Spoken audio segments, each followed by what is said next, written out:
Quiero dar paso a la que sería la primera pregunta, que la va a hacer la señora Emma Gumbert, que es miembro del Comité Ejecutivo de PIMEC, nuestro máximo órgano de gobierno, y de la Comisión Laboral.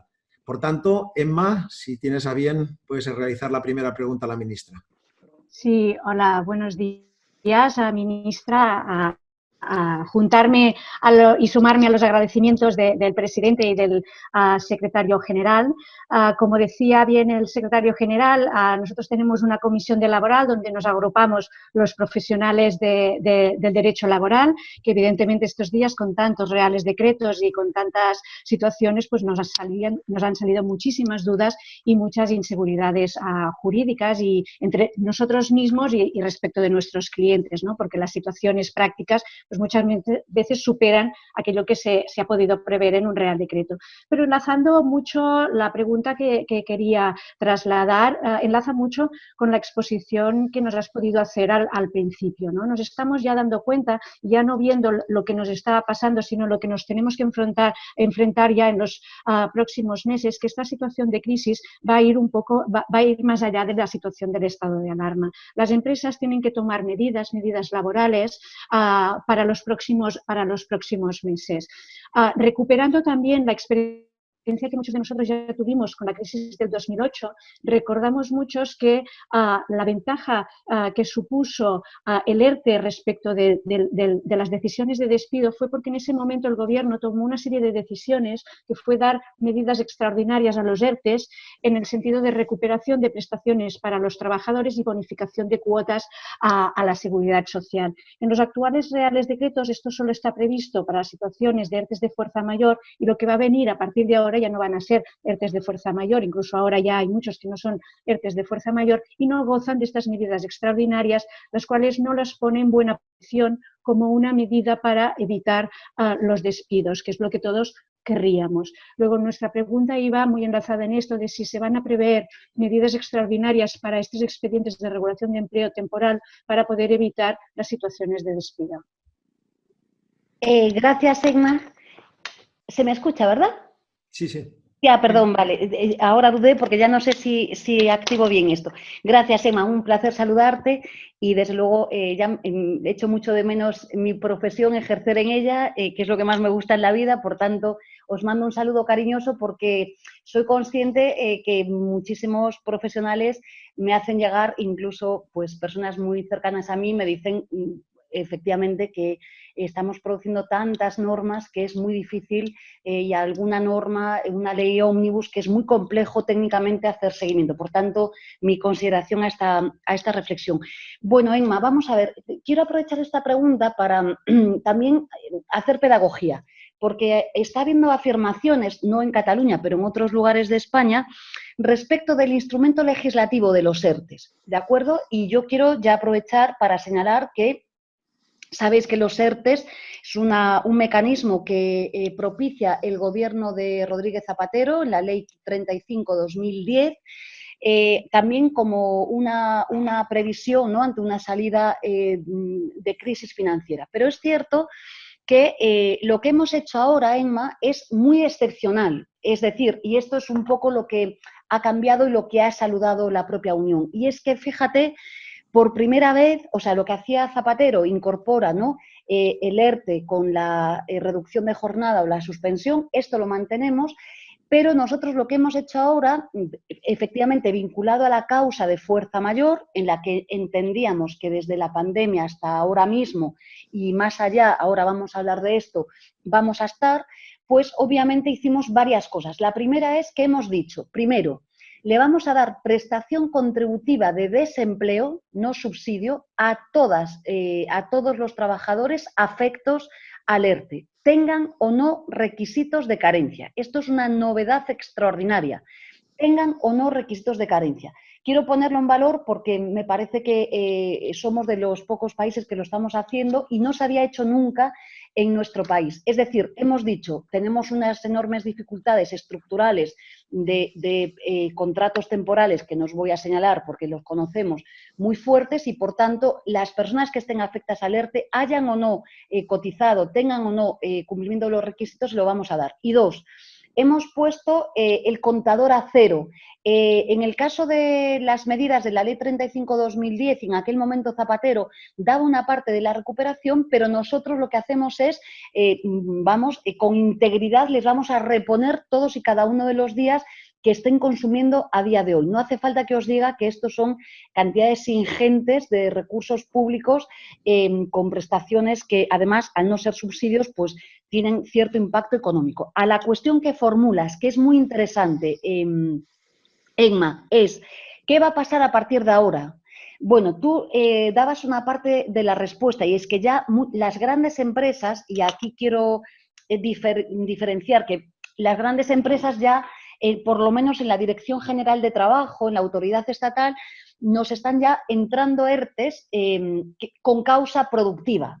Es decir, ya muchas empresas reconducen porque ya saben, digamos, que vamos hacia otra parte, ¿no? Estamos ya en la reconstrucción económica, por decirlo así. Pero yo creo, no quiero anticiparme ni decir, ni dar una afirmación que después tenga que corregir, pero sí que te anticipo que el Ministerio de Trabajo, y aquí os quiero escuchar mucho, está trabajando en salidas técnicas que ya, como decía al inicio, hay sectores que estamos observando que van a permanecer en causa de fuerza mayor.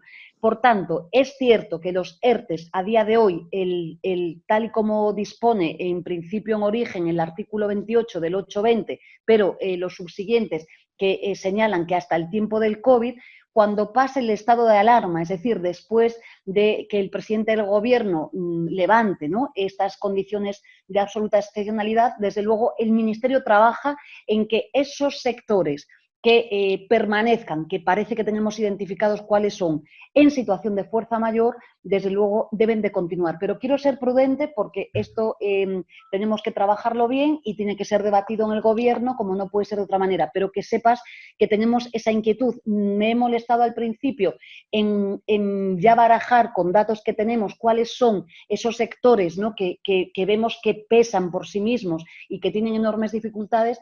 Desde luego, lo que dice el derecho, siempre digo que es sentido común y, por tanto, si hay fuerza mayor y debe de permanecer, pero permitidme que con prudencia a resultas del debate colectivo que tengamos en el equipo de trabajo y, por supuesto, en el Gobierno. Pero, desde luego, hay que buscar salidas.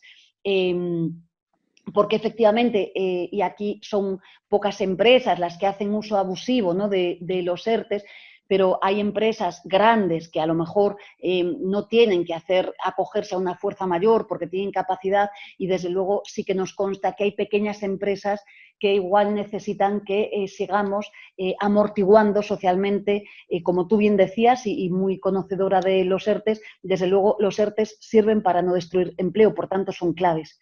No sé si te he dado respuesta. Sí, muchas gracias y a ver si podemos participar pues, en buscar estas medidas y colaborar para dar nuestra visión desde lo que vemos en la práctica y en la realidad en los casos del día a día. Muchas gracias. Gracias, Emma. Muy bien, muchas gracias, ministra. Gracias, Emma. Vamos a dar paso a la pregunta de un colectivo sin duda el más afectado por su dimensión y su capacidad. Sí. Si me permites, sí. Yo tenía que hacer una pregunta laboral. Sí. Como vamos haciendo por sectores, como has dicho, lo más importante en el futuro es acertar lo que tenemos que hacer. Y hago referencia a las 2 semanas que estamos acabando de permiso retribuido recuperable, que, haciendo una crítica, entendemos que esta decisión se debía haber consensuado más de lo que se consensuó. Ha causado problemas y ahora nos encontramos con una dificultad, que es que muchas empresas no podrán recuperar, o como mínimo, con el tiempo que se ha dado, no podrán recuperar las horas por varias circunstancias. Entonces, la pregunta que te hacía era, primero, ¿se puede alargar el periodo de recuperación a todo el año 2021? Y segunda pregunta, del mismo tema, hay posibilidad de que se determine, en fin, eso tendría que ser una normativa, que haya polivalencia en la recuperación, es decir, que si un puesto de trabajo no tiene posibilidad de recuperación, que esta persona pueda hacer otro trabajo para recuperar sus horas. Gracias, sí, gracias, presidente. Esta pregunta es muy interesante y, desde luego, la crítica, yo he dicho, presidente, en los medios de comunicación, que la asumía con enorme responsabilidad, porque soy consciente que cuando hemos restringido la movilidad el pasado fin de semana, alcanzando a muchos sectores, soy consciente que se hizo con es cierto que siguiendo los mandatos de las autoridades sanitarias, que necesitaban restringir la movilidad a los niveles del fin de semana, pero yo he dicho públicamente, porque creo que debe ser así, que desde luego ese Real Decreto, como sabéis, se publicó en el BOE muy tarde y, por tanto, asumo la crítica por ser real, ¿no? En cuanto al permiso retribuido, presidente, recuperable, esto sabéis que ya estaba en nuestra legislación también, si Emma está conectada, que la veo, ya estaba hace mucho tiempo en nuestra legislación, después se expulsó de nuestro ordenamiento jurídico y nos parecía que era un buen momento, en los términos de excepcionalidad, para recogerlo de nuevo. De acuerdo, la característica que tiene este permiso retribuido, a diferencia de la norma muy antecedente, es que efectivamente tenía carácter obligatorio aquí, ¿de acuerdo?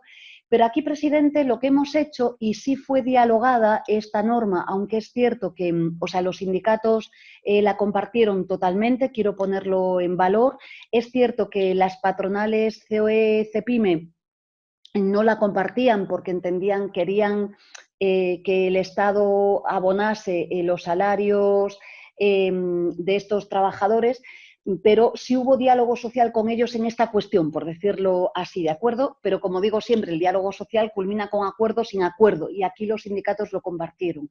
Y las patronales COE y CEPIME no, pero, si me permitís, por aclarar alguna cosa, no tenía sentido que, tratándose de permiso retribuido y de la lógica de este permiso, el Estado abonase los salarios, porque la obligación aquí es una salida, si me permitís, bueno, moderada, es que el trabajador no trabaja durante estos 8 días de los 15 de Semana Santa, pero el trabajador y la trabajadora tienen que devolver la jornada laboral que en esos 8 días no han hecho. Por tanto, ahí hay una obligación que es conjunta, es pareja de los empresarios y es conjunta también para los trabajadores. Y además es una norma, presidente, que hemos hecho con una enorme flexibilidad, ¿no? Se hablaba mucho en la prensa económica los días antecedentes del modelo danés. Bueno, pues esto es el modelo danés. Quiero decir que, bueno, son medidas de flexibilidad interna que, en alguno de los preceptos, lo que señalábamos es que exista el máximo de flexibilidad en cada una de las empresas de manera concreta para devolver las horas. Nosotros, presidente, fuimos conscientes que devolver 8 días laborables son muchas horas, sobre todo cuando decimos en el Real Decreto, en el 10.20, decimos que hemos de respetar los descansos semanales del artículo 34, semanales y diarios, y por tanto, si echamos números, vosotros que tenéis experiencia, sabemos que no era tan sencilla la cuestión, y desde luego también respetando los derechos de conciliación. Fuimos muy conscientes. Tuvimos un debate, presidente, que lo hago público porque fue real en el equipo técnico, respecto de si alargar las medidas de flexibilización más allá del ejercicio actual. Nos parecía que podíamos dificultar mucho la cuestión, sobre todo porque los convenios colectivos, los trabajadores y trabajadoras han de cumplir con la jornada anual que tienen, que aquí es el problema que creo que tenemos colectivo, ¿no? Pero quizás, si se me permite, creo que hay flexibilidad y margen suficiente de manera puntual. A lo mejor hay un sector concretísimo, ¿no? Que estoy pensando, una zapatería que se viera afectada, una zapatería no, porque no le permitimos, pero una frutería que esté prestando servicios en estos días como servicio esencial y haya tenido que enviar, ¿no?, al trabajador o a la trabajadora para casa y que a lo mejor tenga dificultades para acometerlo, hay que ver alguna salida concreta, pero me parece que hay un lapso temporal muy grande, presidente, porque hasta el 31 de diciembre creo que hay salida para devolver las horas. También, como sabéis, hay un debate sobre esto. Dejamos al arbitrio de cada empresa que busque la salida mejor, ¿no? Unos querrán hacerlo con media hora de devolución diaria o una hora o como fuere. Otros a lo mejor dicen, pues yo quiero ir a las vacaciones. Me consta también, presidente, que esto se está haciendo de manera muy dispar en las empresas. No sé si doy respuesta, pero sí señalar que, bueno, que esta medida es muy antigua ya. Es cierto que fue expulsada del ordenamiento jurídico, la recobramos y ya digo que en principio en el ámbito de la negociación entre empresas y sindicatos, por lo que me llega, hay bastante práctica también en hacer esto y, bueno, en algunos sectores pues muy claros como la automoción y otros esto se hace con mucha frecuencia. Quiero decir que si nos viéramos que el 31 de diciembre hay algún sector que no es capaz, ¿no? El trabajador y la trabajadora de devolver las horas, pero me resulta complicado de verlo, presidente.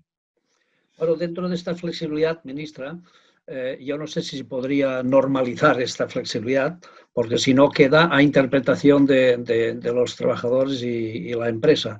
Pero hay un aspecto que quizás podría flexibilizar la petición que hacíamos de que se alargara el plazo hasta el próximo año, y es que las horas que no se pueden hacer o un acuerdo pasara por compensarlo con periodo de vacaciones. Es un tema que, hablando del sistema danés, pues ellos sí que han hecho un tema decidido en cuanto a las vacaciones, que no pedimos ni mucho menos una reducción de los días de vacaciones como el sistema danés, sino que las horas estas pudiesen compensarse con tiempo de vacaciones.